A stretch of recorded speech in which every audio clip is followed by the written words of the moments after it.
AT&T had this thing called the cell phone, and they hired McKinsey and Company to essentially do a forecast. What's going to be the adoption of this thing called the cell phone in 15 years? So by the year 2000, how many subscribers will we have in the United States? So McKinsey went off and did whatever it is that they do and charged $5 million for. And they came back and this was the answer.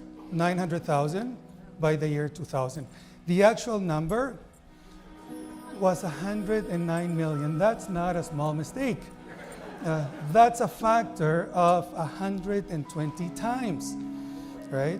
So when you see the projections from the International Energy Agency and so on and so forth, think about that, about what mainstream analysts are trying to sell you.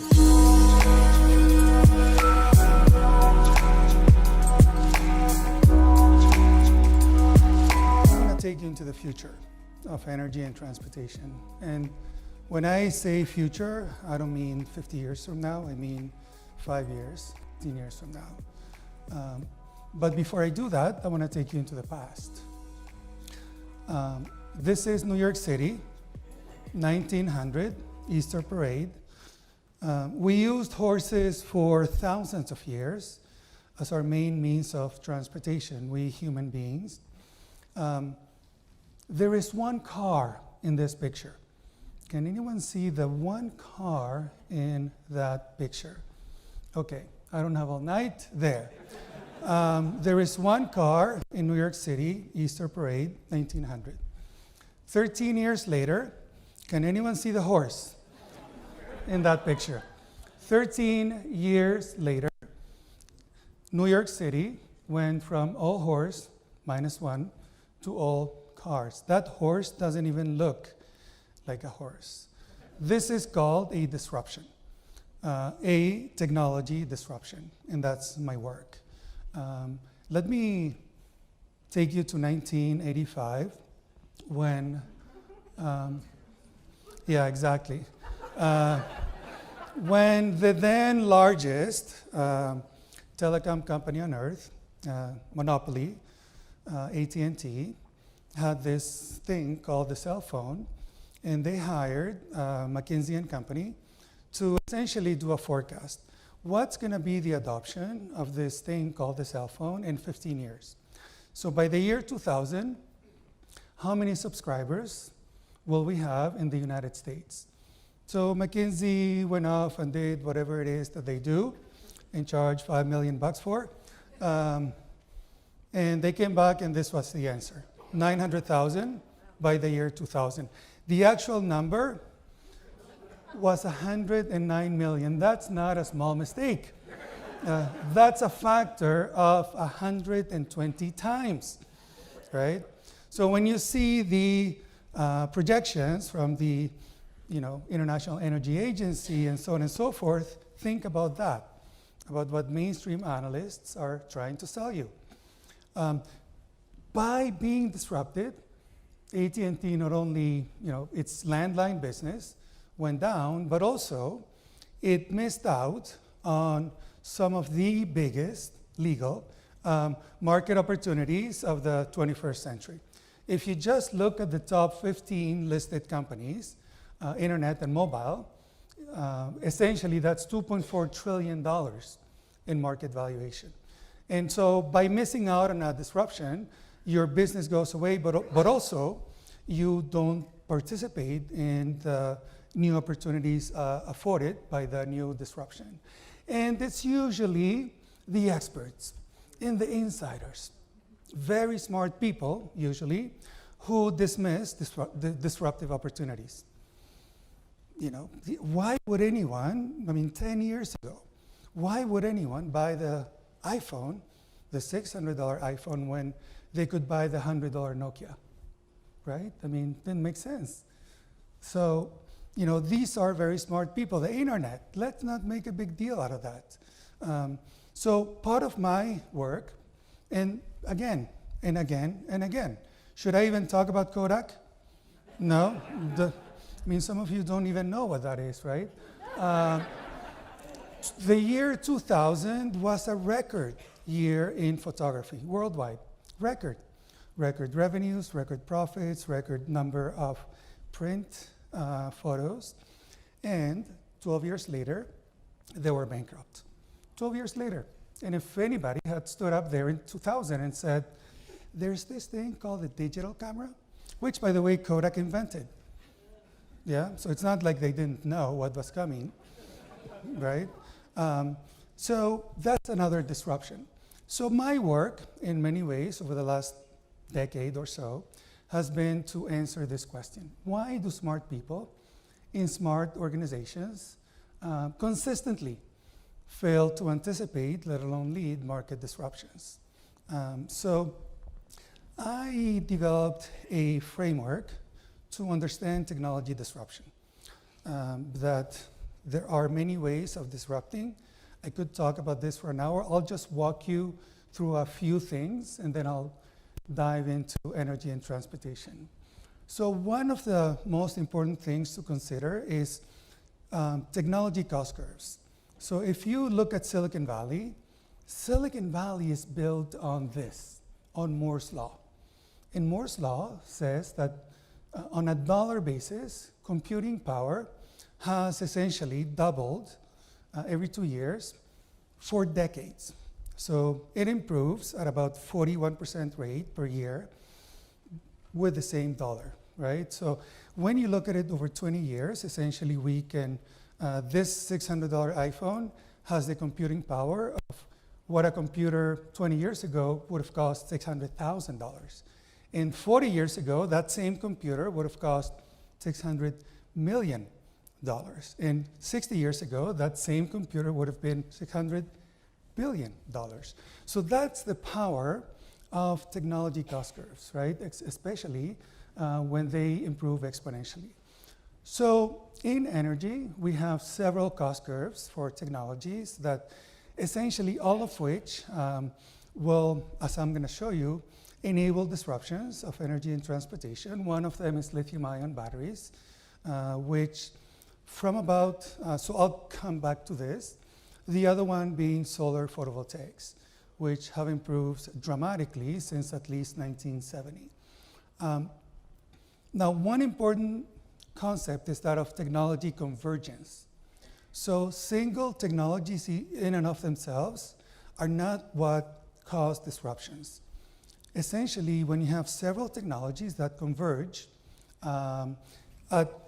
basically and can enable the, on a cost basis, on a financially viable basis, can enable certain functionalities that were not possible before.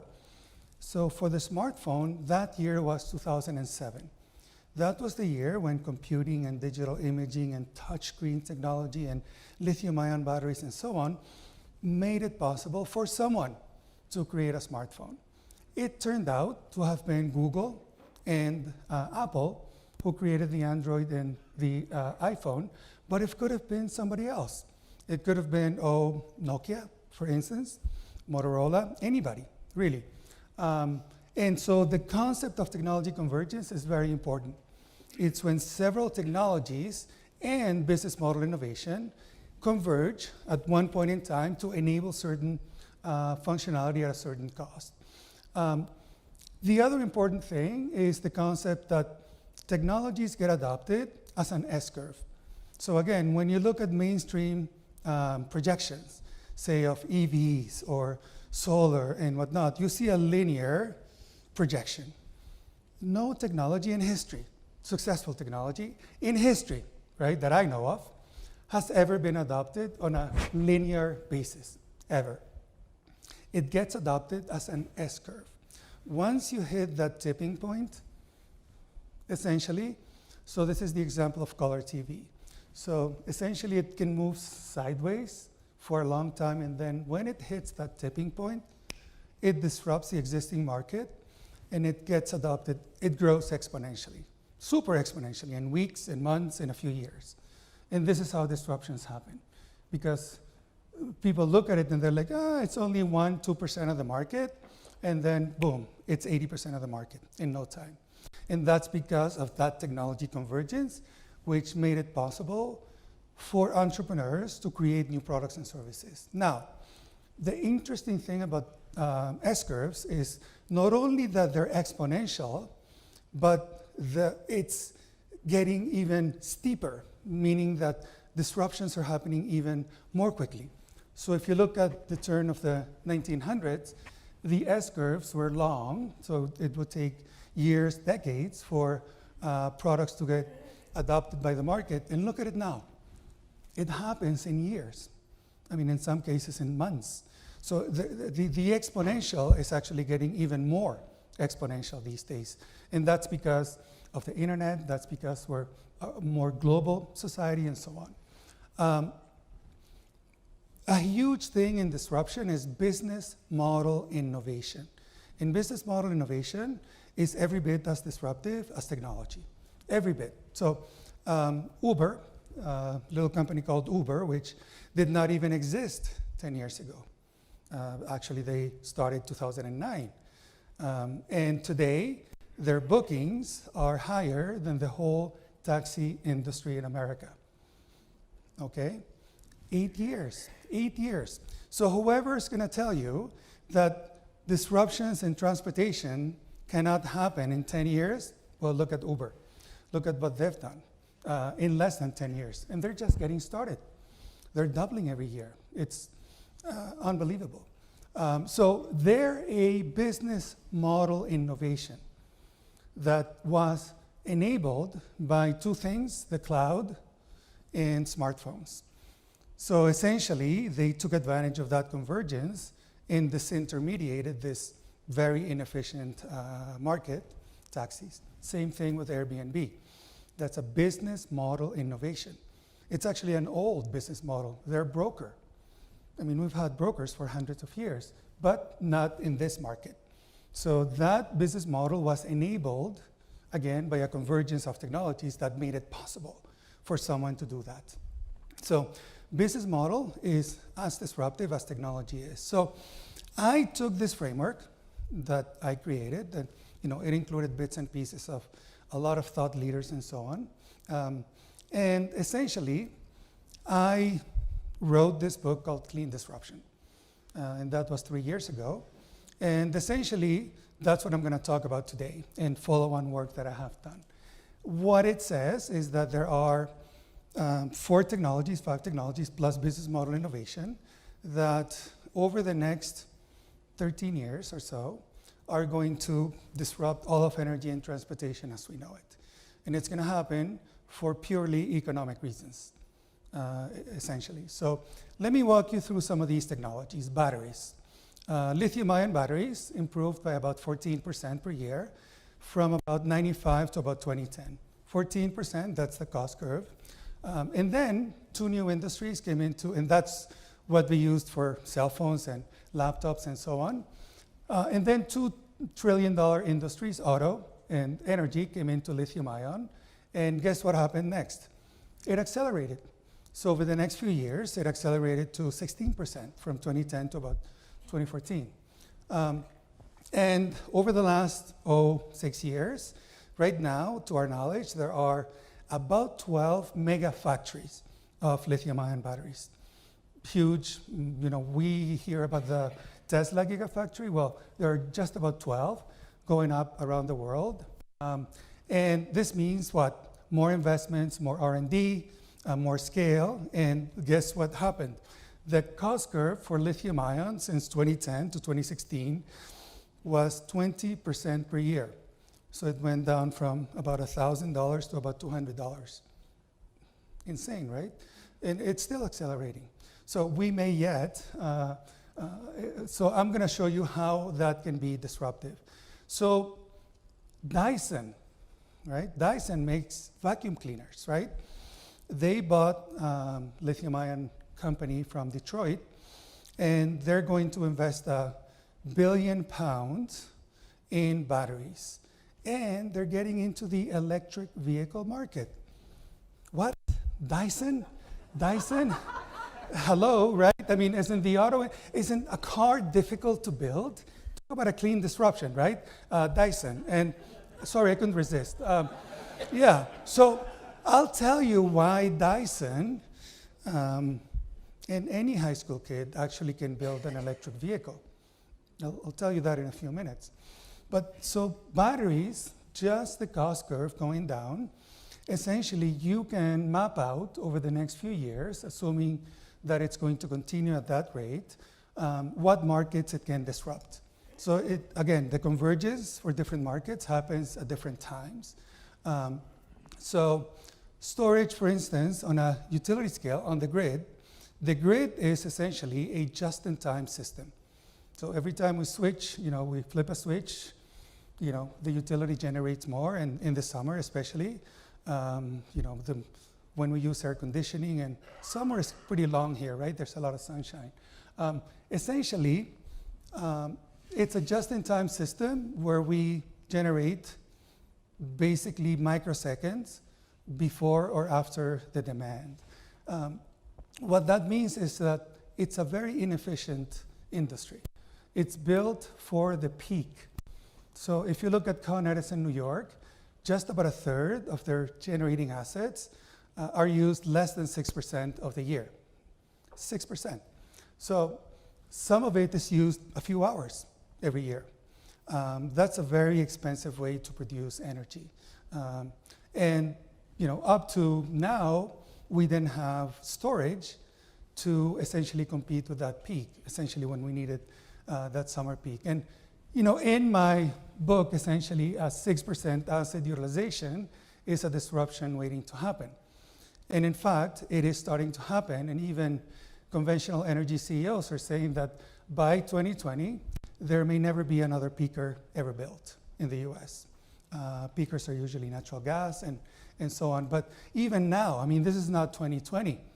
If you look at what happened in California last year, the huge natural gas leak and so on, the Public Utility Commission in California ordered Southern California Edison to put up batteries, essentially for the peak. And Tesla built it in 88 days, okay? 88 days, right? Try that with a nuclear power plant or with a coal power plant, 88 days. So the disruption of peakers has already started. Essentially, this is disrupting what otherwise would have been natural gas peakers in California. Now, it's not just at that level. Business model innovation, like I said, is disruptive, and there are companies who are providing storage as a service to companies. So companies, for instance, in New York, Connecticut, demand charges, so on a per kilowatt basis, are up to 50% of the cost of energy. Not what you consume, but demand charges. So what these companies are doing is essentially saying, I'll put up a battery behind the meter, and essentially I will charge you if I save money. If you save money, I want 50%. Talk about a business model innovation, right? So essentially they're going to the 7-Elevens of the world and the hotels of the world and saying, I'll put this storage behind the meter so that we can store when energy is cheap, and then you can use it when it's expensive. And they say that that lowers utility bills by 10 to 50%. Now, this is not efficiency. These companies are using the exact number of kilowatt hours, but they're using it in a different way. They're storing some of it to use later.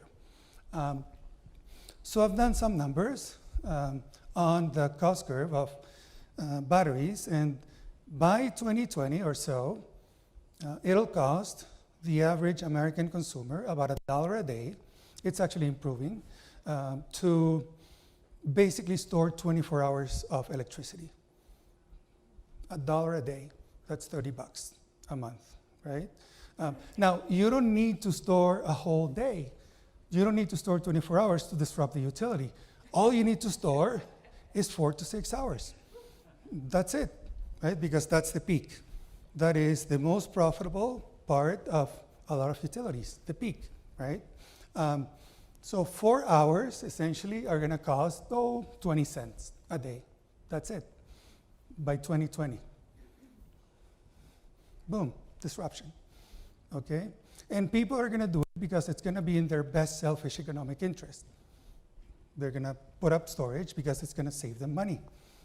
Okay?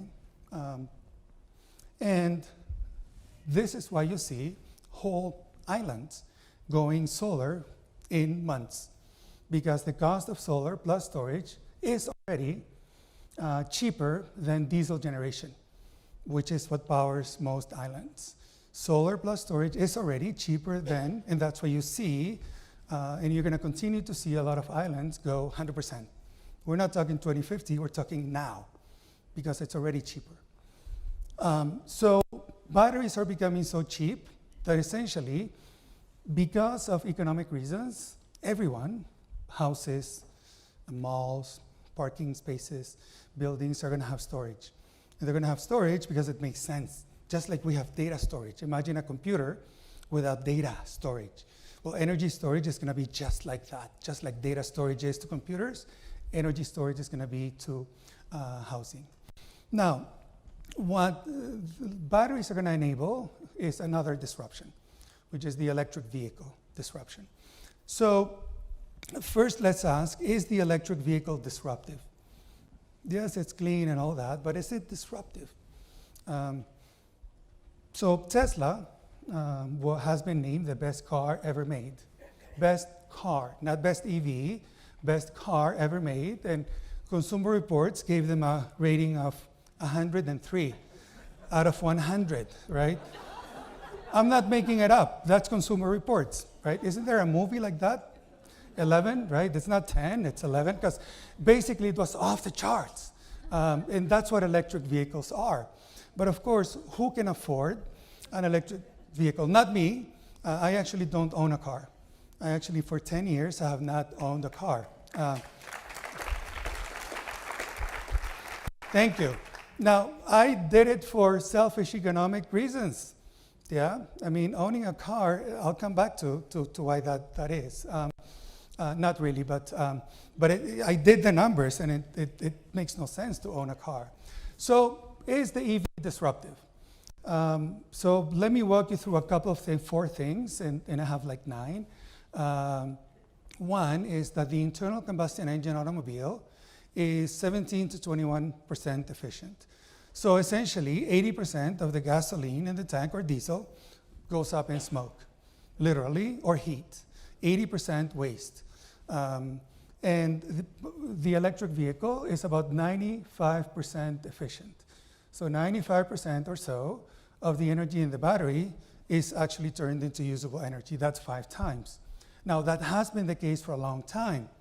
The disruption hasn't happened, but this is disruptive when you combine it with the fact that electrons are cheaper to transmit, to distribute, than atoms, right? So electricity is cheaper than gasoline or diesel. When you combine those 2 things, what you find is that to charge on a per mile basis, an EV is about 10 times cheaper than basically ICE cars, than internal combustion engine automobiles. 10x. Every time you see a 10x in a cost basis, you can see a disruption.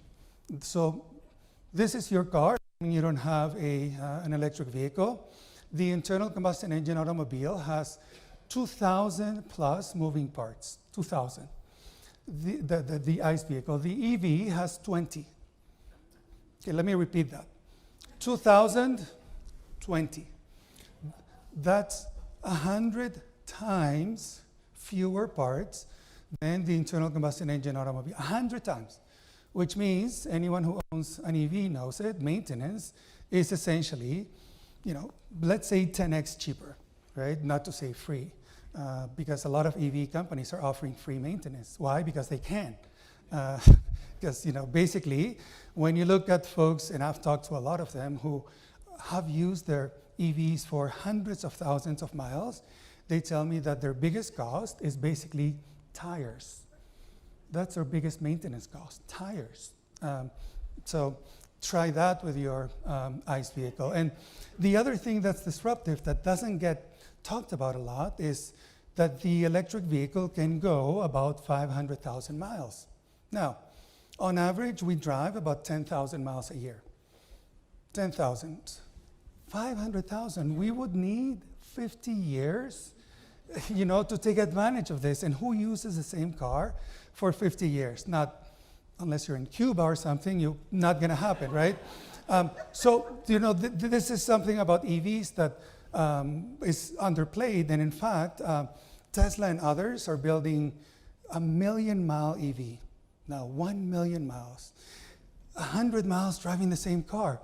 Does that make sense? Well, I'll come back to that and why that makes sense. But if we still had the individually owned model that we have today, where we all own our cars, essentially, and it was a one-to-one disruption, essentially EVs would compete with ICE vehicles. This is the cost curve. In 2014, I drew this cost curve based on what I knew about lithium-ion batteries and so on.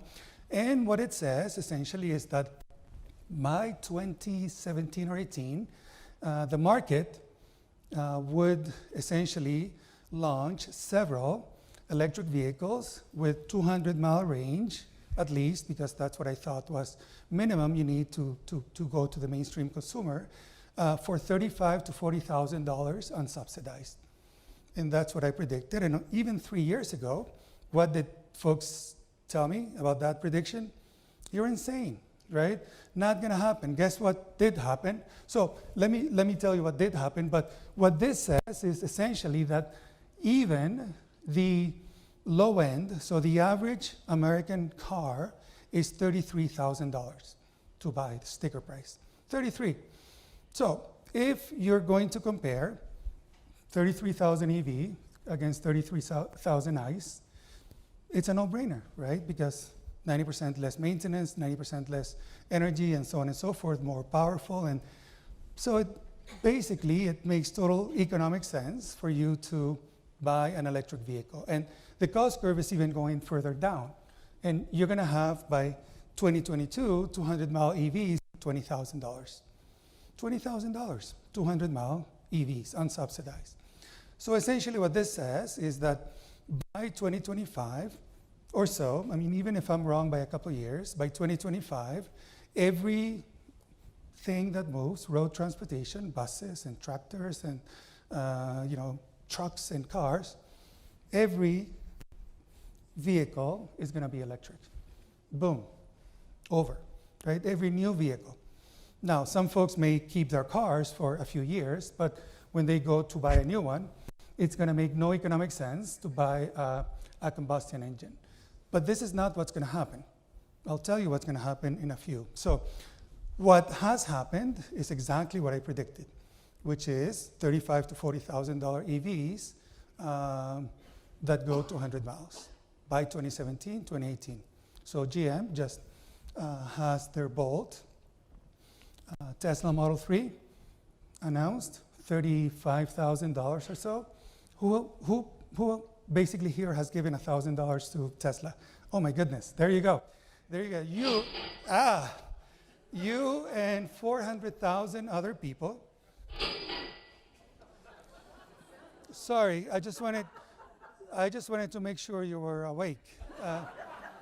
I just flew in from Sydney. I wanted to make sure I was awake, actually.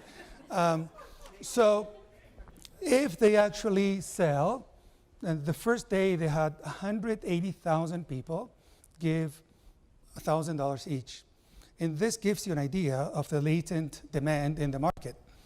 And they raised $400 million. This is the biggest crowdfunding event in history.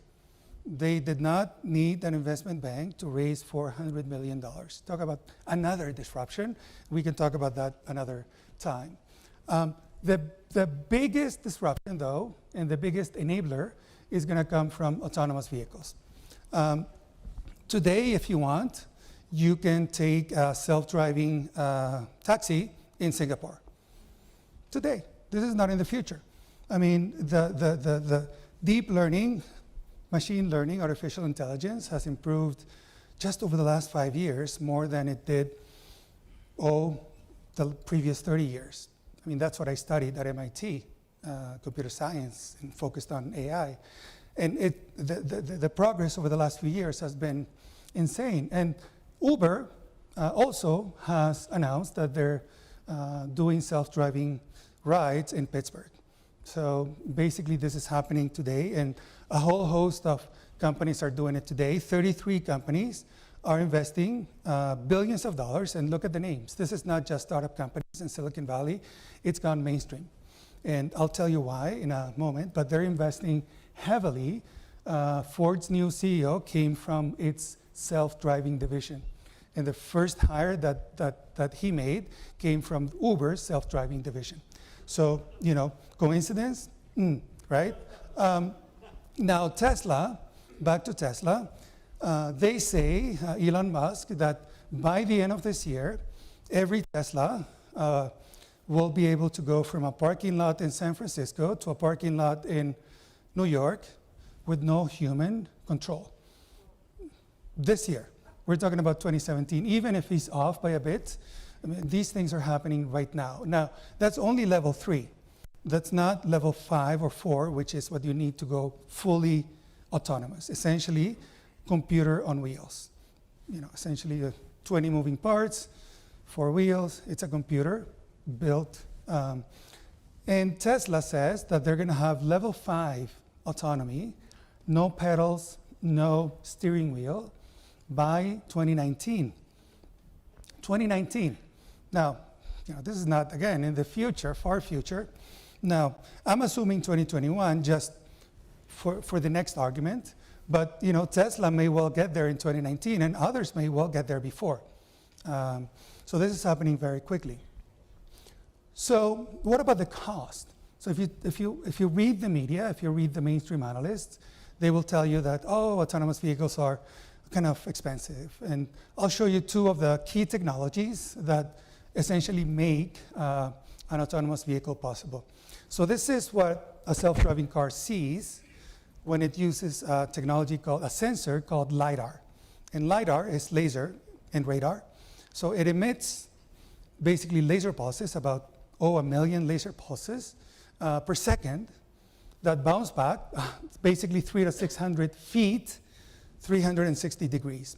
And they bounce back, and essentially with that, you have a supercomputer in the trunk, and it creates a view of the world, basically around it, in real time. So this is what an autonomous vehicle sees. What is the cost of LiDAR sensors? In 2012, Google said $70,000. And of course, mainstream analysts said what? Not gonna happen, right? Not until 2050 or something, right? What did happen, in fact, was that the following year, it was $10,000. And the year after that, a Silicon Valley company announced the $1,000 LiDAR. So from 70K to 1K within a few years. But wait, there's more.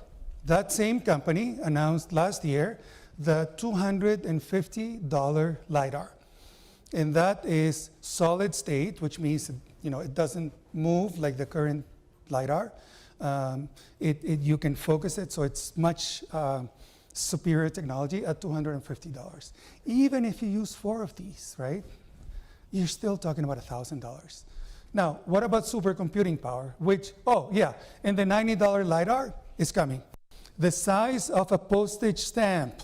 You can use it with your iPhone.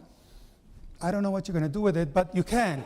I mean, you'll soon be able to. Serious. I mean, so what about supercomputing power, which is what we need to basically for these vehicles, computers on wheels, to actually happen. So I'll show you the cost curve for supercomputing power. This was the world's first 1 teraflops computer. Doesn't matter what a teraflops is, it's, you know, a geeky thing, but so trillion floating point operations per second, if you want to know. So this cost about $50 million in the year 2000. And it was used at Sandia National Labs to do nuclear simulations and so on. So 50 million, year 2000. Last year, a 2 teraflops computer. This, so did I say it was the size of this room? Yeah, so it was the size of this room. Now you can hold 2 teraflops in your hand for $50. 2 teraflops. So that's how quickly it's going, or it has gone. And this same company, NVIDIA, announced that by the end of this year, they're going to have the 20 teraflops computer, GPU, that you need to run a self-driving car. That's what they say you need, 20 teraflops. It's coming at the end of this year. And on top of that, it basically has an operating system for artificial intelligence that you're going to need for these cars. So essentially, almost any entrepreneur can build a self-driving car. And NVIDIA also says that they expect about 1,000x improvement by 2025. So over the next 8 years, 1,000 times, whatever it is that, self-driving or other AI functionality is going to improve by about 1,000 times. And that's just the hardware. The real improvement in artificial intelligence has been in the software. And 1,000 times over the next 8 years. And things are going to accelerate this. So disruptions have what I call disruption accelerators. And open source is one of them. So an entrepreneur in San Francisco, actually, with parts, built his own self-driving car. With $50,000 that he spent on Alibaba and Amazon and eBay, spare parts, $50,000, built his own, one person, one engineer, in a garage, literally in San Francisco. And he said, what I want to do is sell $1,000 kits to retrofit cars and make them self-driving. And then, essentially, he decided, I'll just open source it. So now anybody, anywhere, India, China, Germany, anywhere, Kenya, can download software for free to do essentially self-driving cars. Boom, right? And then a few $100s for the GPU, a few $100s for the LiDAR, you're in business. You're in business. I mean, essentially a $2,000 investment could make your car autonomous. Now, okay, so why is that disruptive? Yeah, we'll be able to not drive and do Twitter or whatever it is, Facebook or Instagram or anything, not driving, because there's not going to be a steering wheel. But is that really disruptive? Let me tell you about my latest work. Essentially, that came out about 4 weeks ago. It's called Disruption of. So basically, I double-clicked on clean disruption. I started a think tank about a year ago, focused on disruptions. And our first essentially report is the disruption of transportation. And we call it transport as a service. And this is what's going to happen. We use our cars, we meaning the average American family, about $10,000 a year to own a car, $10,000 a year. And yet, we only use it 4% of the time. 4% of the time, and 96% of the time, it's parked. And in fact, parking space is usually more expensive than your car, okay? That's subsidized by society. But of course, we don't know this. But 4% asset utilization is a disruption waiting to happen. So what's the disruption? The convergence of 3 things. Electric vehicles. Remember that $500,000 EV? Well, as individual owners, we can't really take advantage of that. So electric vehicles, self-driving, and ride-hailing. So imagine Uber or Lyft without a driver and electric. So when that happens, essentially, vehicle asset utilization goes from 4% of the time to, say, 40% of the time. That's a 10x improvement. So cars are going to be running around, picking you up at home, taking you to work, picking somebody else up and taking them to the supermarket and so on. And instead of 10,000 miles per year, they're going to be driving 100,000 miles per year. And that's where essentially an EV, which can last 500,000 and soon will last 1 million, right, miles, shines, because they can last 5 years, the same vehicle, whereas the internal combustion engine automobile usually lasts 140,000 miles. Even if you push it to 200,000. So even at 200,000, that is less than a year and a half if you run it like an Uber, autonomous, right? It can't compete against the 500,000 miles EV. Does that make sense? So when you compare autonomous electric and on-demand with autonomous ICE on-demand, essentially the ICE can't compete. Combustion engine cannot compete. So we did the numbers, comparing all, permutations of on-demand versus individual ownership and ICE versus EV and so on and so forth. And, essentially, if a company competes, they say, oh, I'm going to be the Uber, and I'm going to use the same internal combustion engine automobile, they can't compete because this is the cost of a EV, autonomous electric vehicle, and this is the cost of a ICE. So they either go bankrupt or they're going to have to move their fleet to electric. So in the end, it's all going to be electric because of that. Why? For purely economic reasons. So let's assume that 2021 is when we have autonomous vehicles, the technology, and they're approved by the regulators to essentially go on open roads. Not all, they could be geo-fenced over the first couple of years. Essentially, the day that autonomous vehicles are approved, the cost of transportation on a per mile basis is going to be 10 times cheaper with transport as a service by AVs than it is to own a car, a combustion engine car. 10 times. Now, every time, did I say that this is my work, disruption? Okay, so I have looked at disruptions all the way back to Gutenberg, the printing press. When the first book, the first Bible, came out of Gutenberg's printing press, it was 10 times cheaper than a manuscript Bible. 10x. Every time that there has been a 10x improvement in cost on a same product or service basis, there has been a disruption. Every single time. I know of no case where a 10x did not lead to a disruption. So on day one in 2021, that's going to happen. What are we going to do if we own a car already? Then we may drive it for a little bit, but if you're going to buy a new car, 2021, essentially here's what you're going to decide. Do I want to spend 10 grand a year over the next 5 years? Or do I want to spend $1,000 a year over the next 5 years? No brainer, right? I mean, essentially, you're not going to buy a new car, period. And even if you are driving your existing car, even if you're driving a car that essentially your uncle gave you, free, right? That you already paid off. That's going to be up to 4 times more expensive on a per mile basis than AEV. 4 times. So you're going to be like, wait a second. I paid off my car, and yet the cost of gasoline and insurance and maintenance and so on is 4 times more expensive than taking this transport as a service. And by the way, I don't have to drive. So as people give up their cars, essentially what's going to happen is that the used car industry is going to collapse because nobody's going to buy new cars. It doesn't make sense to buy new cars. And in fact, I think that there's going to be a negative value of used cars. Negative, not just zero resale value, but negative.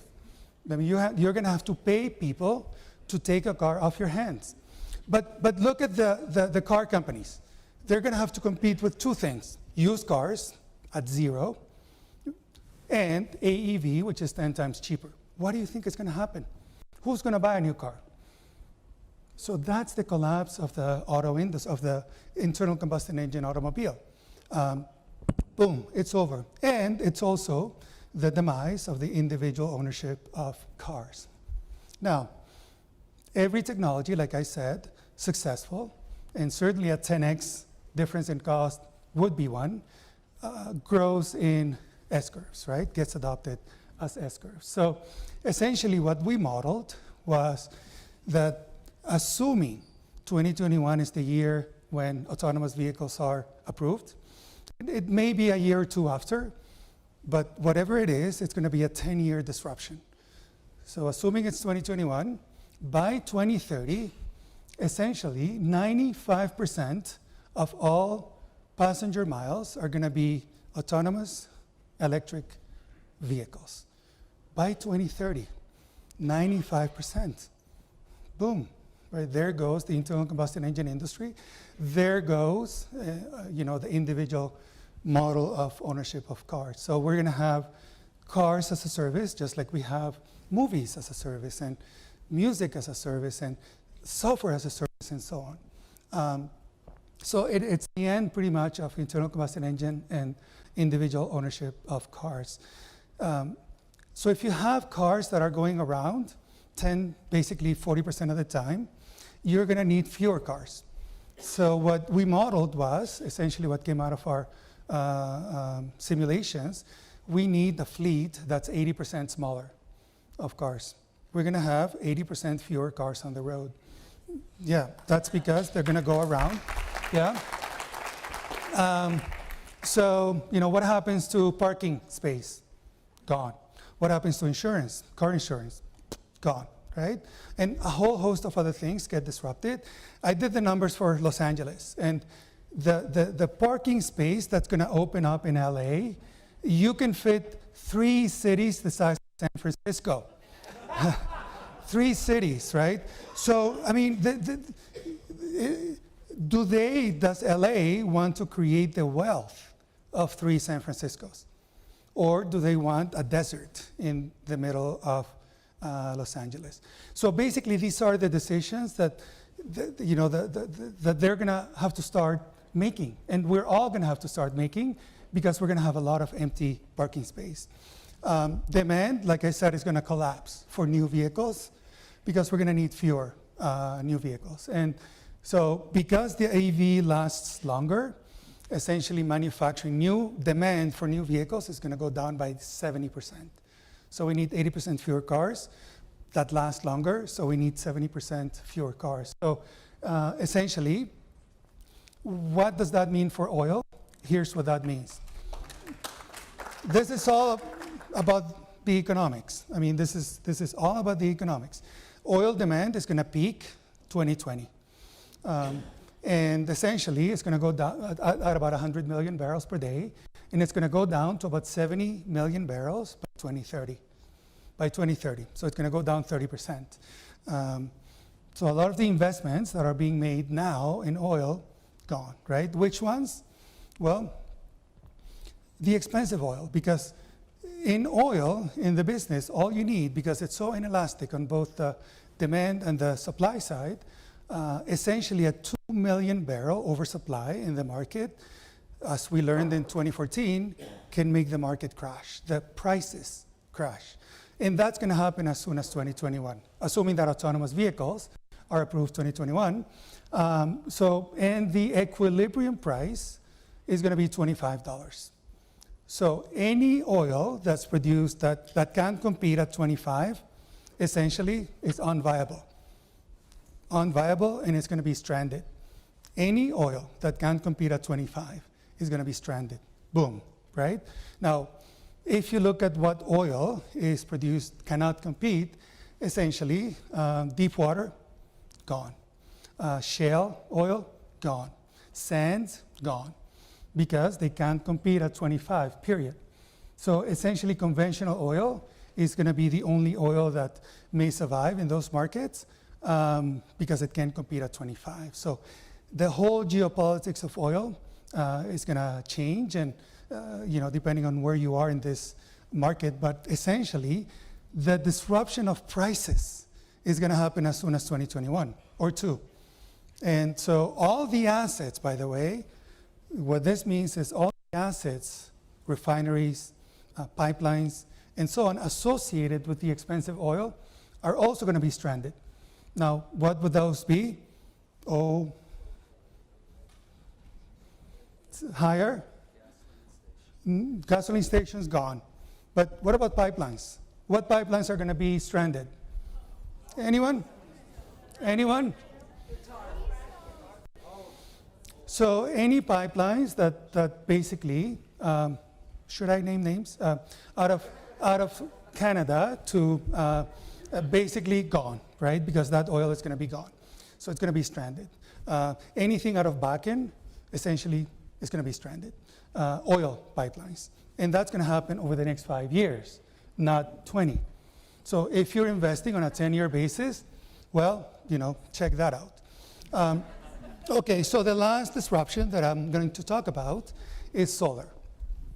So solar is a technology, just like everything that I'm talking about. I mean, these are technologies. And, I spend quite a bit of time in Denmark these days, for whatever reason. But solar, this is a school in Denmark, in Copenhagen.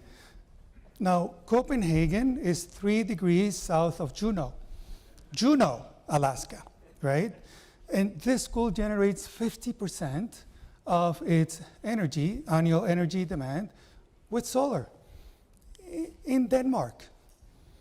So, the excuses that, well, we don't get enough sunshine or whatnot, don't actually, basically, there's so much proof that, in the summer, what do you do in the summer, right? 50%. Do you see the solar here?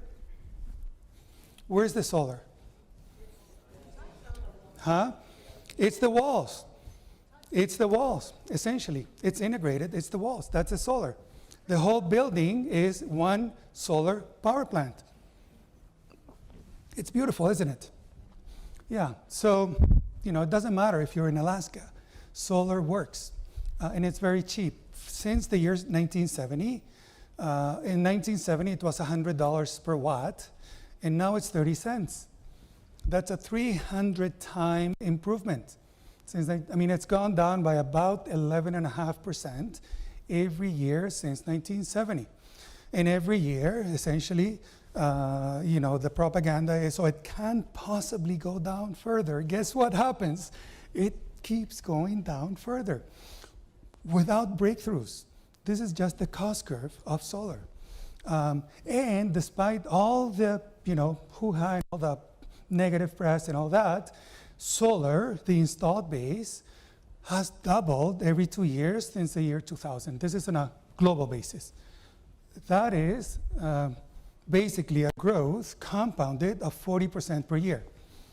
Doubled every 2 years since the year 2000. Now, solar is about 1.5% of generation. So remember that little internal combustion engine automobile in the middle of that street in New York? It's about 1%, 1.5%. Now, if it keeps doubling, and it's doubling every 2 years, how many years until solar is 100% of the world's generation of energy? Let's do the numbers. So 1.5%, let's double it every two years. 3%, one doubling, 6, 12%, 24, 48, 96. 6 doublings. Say I'm wrong by a couple of years. 7 doublings, that is 14 years. So essentially, by 2030 or so, solar, if it keeps growing like this, and remember, S-curves, right? Exponential. It's going to be 100% of the world's energy generation. Whoa, right? Can it really do it? I mean, you can do anything on a spreadsheet, but let's see the economics, right? Let's do the trends in conventional energy versus solar. All of conventional energy, nukes and gas and coal and so on, have gone up by about 6 to 16 times since the year 1970. 6 to 16 times up, while solar has gone down by 300 times, right? So when you put that together, since 1970, solar has improved by about 5,000 times versus petroleum and natural gas, by about 1,800 times versus coal. And again, did I say solar PV is a technology? It's going to keep going down. So, we've talked about this thing called grid parity, right? And grid parity is the point at which solar on the rooftop is as cheap, or the same rate, or even cheaper than what we pay the utility. And it's important, according to Deutsche Bank, by the end of this year, 2017, solar will be at or below grid parity in 80% of global markets. That is not bad for an industry in crisis, right? 80% of world markets, solar will be at or below utility rates. So it's just a matter of economics. It's going to happen, right? And what a lot of folks are not talking about is that companies are going solar because it makes economic sense. So according to PwC, 69% of corporations are actively pursuing solar because it's cheap, right?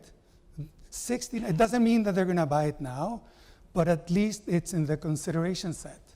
And companies like Apple are going 100%, and Facebook, and Amazon, and IKEA, and so on. Why? Because it makes economic sense. Because when you're Apple and you have data centers, your biggest cost in a data center is what? Energy. And can anyone say that they're going to give you the same rate for 25 years? No brainer, right? For Apple to go 100% solar. It makes total economic sense. And even, this is Mandalay Bay Casino, which essentially put up solar on all its rooftop that generates 25% of its energy. And they want to get off the grid.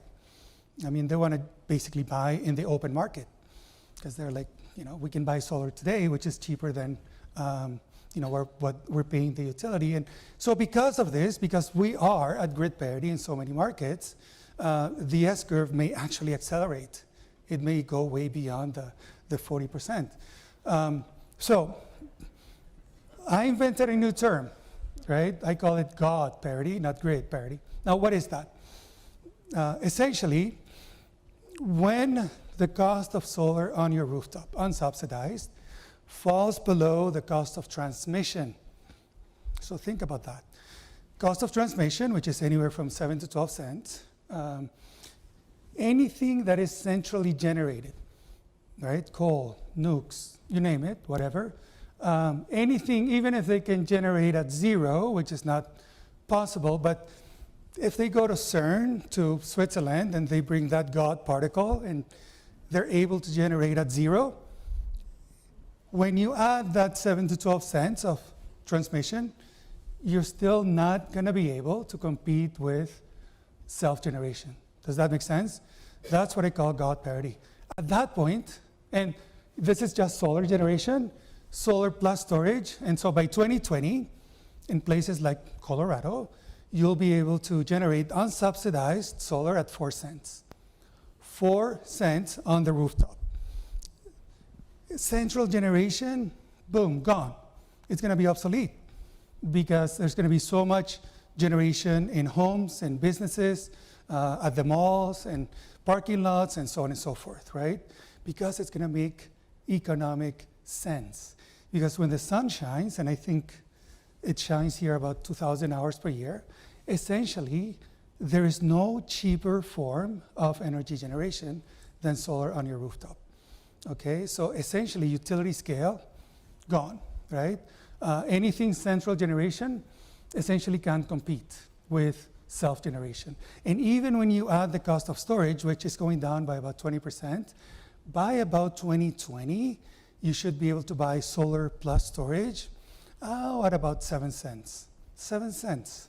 So solar plus storage is going to be still less than the cost of transmission. At that point, everyone, everywhere, is going to make selfish, when you make the selfish economic decision, it's going to be to go solar. And that's going to happen by 2020. This is only 3 years away. And that's when basically the curve, the S-curve, really accelerates because it's going to be in everyone's selfish economic interest to go solar. So every house and business and warehouse and factory and so on is going to have solar because it's going to be in their best selfish economic interest. Now, what's going to happen in cities that can't generate 100% of, I'm not saying that folks are going to get off the grid. Most of us cannot generate all we need, but essentially it's going to be a distributed, like the internet, it's going to be an internet of energy, an internet of solar, an internet of batteries.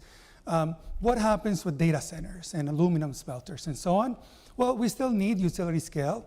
And what is happening in large scale generation is that essentially we're falling under 4 cents per kilowatt hour in solar. And just to give you an idea, solar at about 5.8 cents is equivalent to gas at 5, and it's equivalent to oil at 10. Good luck competing with solar, right? And that's at 4.8 cents. Now, we're way below that already. In fact, in Dubai, they announced that 3 cent solar, 2.99 cents. That's half of 5.8, right? And in Abu Dhabi, they announced a 2.4 cent per kilowatt hour. 2.4, right? I mean, I spoke with the CEO of a utility who had just signed a 3 cent deal, and he asked me, do you think I paid too much? So now, no, hear me out. In 2009, I published a book called Solar Trillions, where I said that solar was going to be below 3.5 cents by 2020. And what did people tell me? Yeah, what are you smoking, right? And that was in 2009. And guess what? We blew past that, okay? And that sounded insane in 2009 when solar was at 30 cents. But all you needed to do was do the cost curve of both solar and capital costs, right? So at 3 cents, there is nothing that can compete with utility scale solar at this cost. Not gas, not coal, nothing can compete with solar at with 3 cents, period, end of story. So essentially any new investments have to go solar because any other investments are going to be stranded. Any nuclear, any coal, any natural gas is going to be stranded in a place where you have sunshine, the way you have here, at least in the desert. And not only that, solar, some folks are saying, oh, but what about storage? I mean, you can only generate during the day. What about in the evening? Well, guess what? Tucson Electric just announced solar plus storage at 4.5 cents. 4.5 cents gone. Everything else gone. So solar, distributed solar, because of the economics, is going to eat everything because it's going to make economic sense. And that's going to happen in most places by about 2020. It's already happened in places like Australia. Australia, solar residential is 25%. 25% of homes in Australia have solar. I mean, the equivalent here would be 20 million houses, right? Now, in Australia, transmission is 12 cents. Solar is 7 cents. So the concept of God parity, which again sounded crazy 3 years ago, is already here. I mean, it's already happening in some markets around the world. And of course, peakers are already obsolete. Peakers generate at 20 cents, 40 cents, 70 cents. And when solar plus storage is 4.5 cents, this is pure economics, right? It doesn't make sense to build peakers anymore.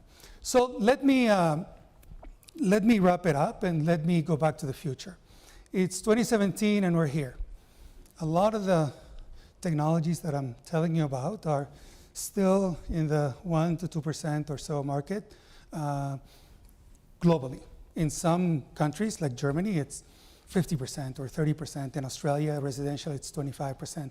But globally, it's about 1%, 1.5%, which leads mainstream analysts say not going to happen anytime soon. But the economics are already here. I mean, the unsubsidized solar, the economics are already here. And this is not an energy transition. This is a technology disruption.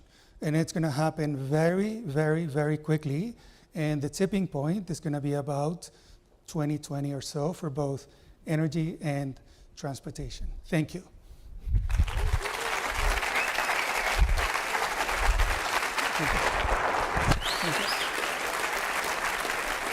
Thank you. Thank you. Thank you.